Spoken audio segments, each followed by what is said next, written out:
Hebu niambie ndugu yangu. Hivi zile salamu zimetoka kwa nani? Kaka, punguza mchecheto. Nakuelewa. Na ndio maana nimekuja kwa shauku ili nijue zaidi.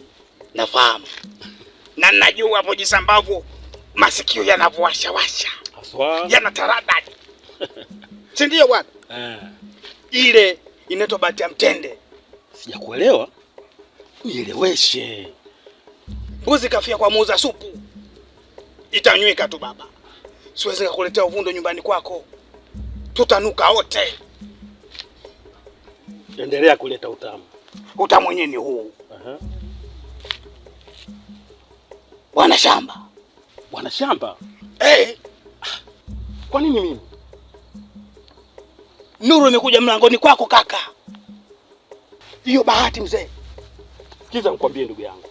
Mimi nashukuru sana. Na hapo sasa ndipo naona faida ya urafiki wetu. Zero.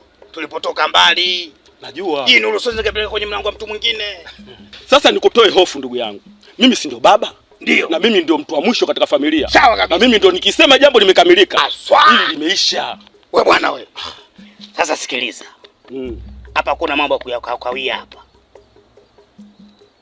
Nenda kafanye vitu maandalizi kule, sisi twaja. Hilo limekwisha.